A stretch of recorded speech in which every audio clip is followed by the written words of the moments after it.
Hi, welcome back to class, and this is our last week, so this is week 8. And as you know, this is a condensed semester, so what you have done so far is you've gone through 14 weeks of basically a 16-week semester. In doing this, I did cut a couple of things out of the regular semester, and partly is because there are some things that I will be changing next year, and that's dealing with the media a little bit. But to make up for that, I do have uh, um, most of the content that you do use for media we are throwing into this week. So there is a PolitiFact check you're going to do, and we're also going to watch a movie about a movie and do a Dropbox on that. But that gets into a very important aspect of our system, and that's the media. And it's interesting check on the government.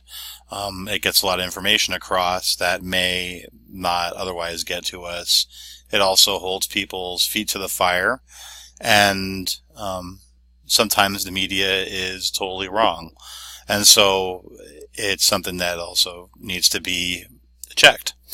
So we're going to get into that a little bit this week, but we're also going to finish the textbook, which I hope you've enjoyed. By now you have read most of it, and you'll finish the book this week.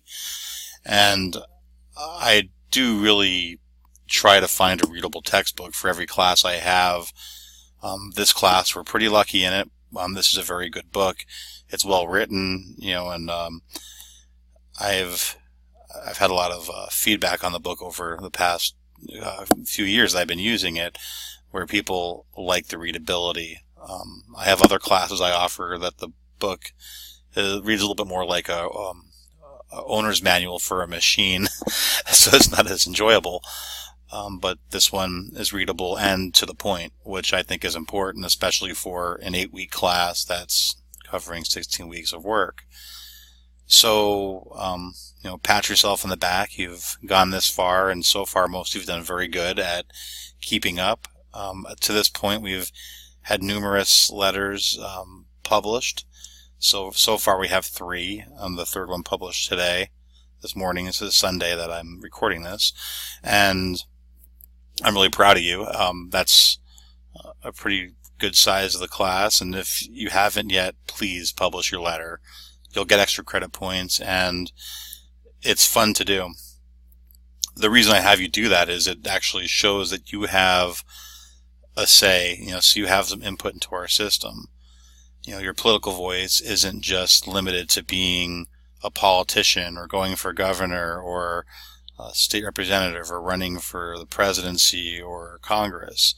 Your political discussion, your day-to-day discourse, a letter to the editor, that is all part of our system.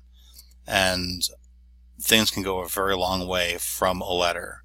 I'm sure some of you have been following sports. I'm not a sports fan myself, but I did follow the kneeling at the football games and the responses to it.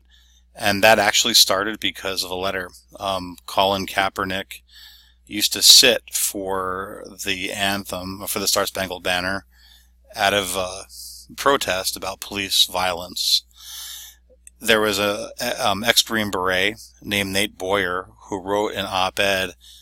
So he wrote a letter to a military magazine saying, why don't NFL players kneel in protest? Because kneeling shows reverence, and it still shows respect.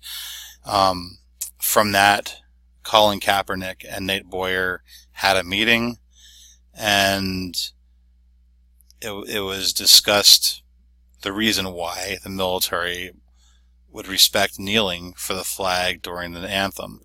And from that, we've had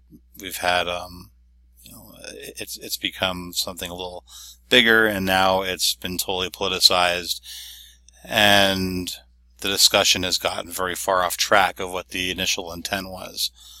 But regardless of where you stand on that, that had to do with a letter. And what I'll do is, for extra material, I'll put a podcast on here, and you can listen to it, and it's all about that. It's very interesting. So The letters, it shows where you can go with political discussion. This week, you're going to respond to the week 7 discussions. Remember, I want you to log on 3 different times and do your posts. Try to have this done early. Then we're going to have a Dropbox on All the President's Men Revisited. This is a documentary about a movie about Watergate. So it sounds odd, but it's very fascinating. And in doing this documentary, this came out last year, the people who did the documentary brought the people involved in Watergate to speak. And so you get to see a really interesting intersection of mass media, with, I guess, with movies. So you end up having entertainment, discussing journalism, discussing politics.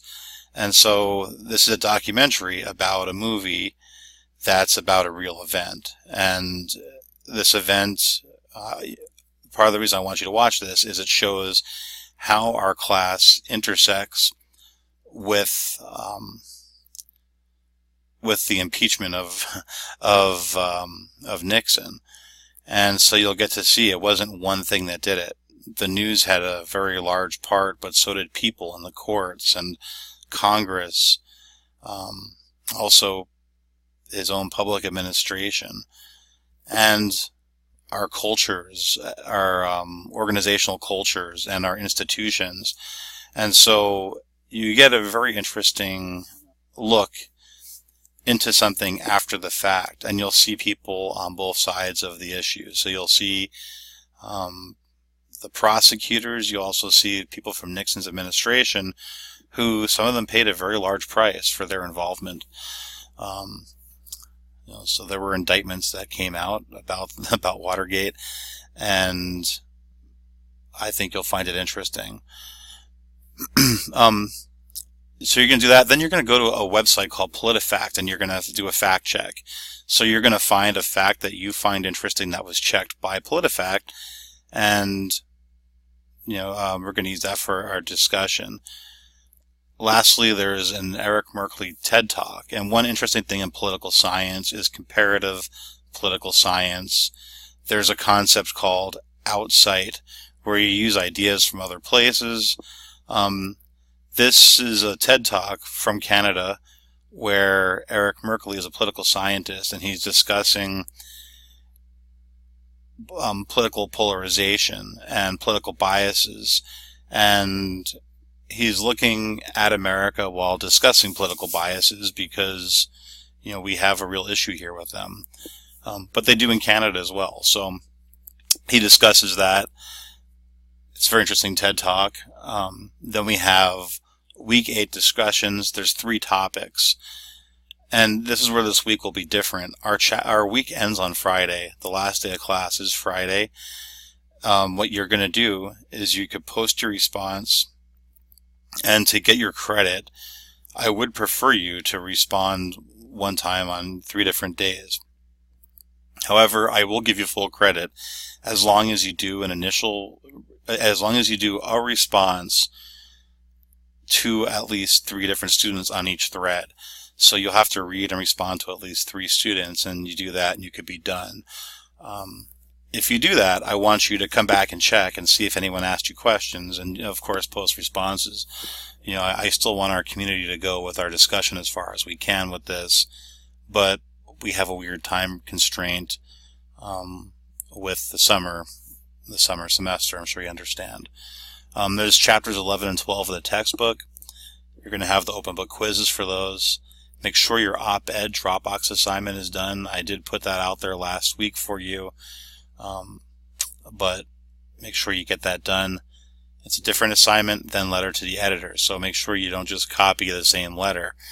I have had students try to do that. That's not acceptable. It's a different assignment. So you're going to discuss something that you would change with our system. And so the directions are posted here. And then again, publish your letter to the editor. Like I said, we have 3 of them published, and I love seeing it. You have done some great work. The students who got this done did phenomenal, and I'm really proud. And I brag about this every semester. This is an assignment that me and a few other professors do. And for some reason, I'm the only one who seems to have a lot of luck with students publishing. That's probably because I give extra credit for it. But I'm proud that you have got them published, and I will bring these up with the other political science faculty. So here's our assignments. We have All the President's Men Revisited. Watch the documentary. Click on it again. You can get it in YouTube and watch it full screen on your computer. Answer these questions. I asked for 1-paragraph answers. For the last week, I'll take 1-word answers. Just watch the film and actually answer it. Then we have PolitiFact. It's a great site. One of you even used it for your letter to your letter to the editor assignment beforehand. So if you have, don't use it. You don't use the exact same site you checked. So do something a little different. This is great. You know, it's set up where you have some information on here to beginning to look at. The part that most people like the best is where you go to either the Truthometer, or the most popular one is People. Right now, Donald Trump's our president. We can look and see the scorecard, how often what he said was true that they've checked.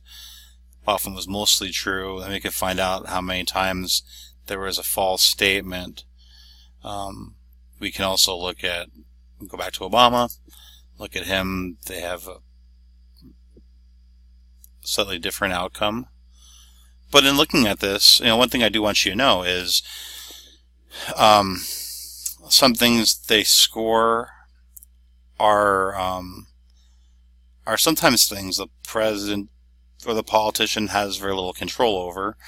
And in general, a lot of times there are flat out lies, but there are also times that a politician will say a particular thing, and then other parts of government may get in the way. So it's important you actually read the statement. So if you click on one of these statements, there will be more information, and I do encourage you to read it so you understand exactly how they're breaking this down. But it's important to understand your facts, but also understand the story behind them. So you're going to pay attention to that, because I want you to use that for your final discussion a little bit. So then we have a TED Talk with Eric Merkley. You're going to watch this. Again, this is explaining political biases, recorded in Canada, and so you get a different perspective. We have our Week 8 discussion. We have 3 threads. First one is discussing a concept from class that was presented in All the President's Men Revisited. Then you're going to discuss a claim that was checked by PolitiFact, and then explain why you feel that the fact-checking on this particular claim is important. Try to get away from the fact that you want to tell people they're lying. You're better off having a strong reason for your discussion. And then finally, I want you to discuss a main takeaway you have from this class. Or you can discuss a topic that you felt was interesting that we either just slightly touched on or didn't get to that pertains to American government. Again, that's I want you to have your say. Sometimes I have students come in here and discuss things that I didn't get to, that might be something we should discuss in other chapters, in other semesters. So then again, your op-ed is due at the end of the week as well. And so you're looking at a change to the Constitution. So remember, an amendment to the Constitution is a change. It's an addition, but it's changing something. So once you have this done, you're all finished. And again, I do want to thank you guys for all your hard work. And if you have any questions, feel free to send me an email. I'll be here for you. And I'll also, like I said, I'll post a podcast about that Nate Boyer letter. It'll just be as extra thing on this Week 8 section. So thank you so much for your hard work, and I will talk to you later. Bye.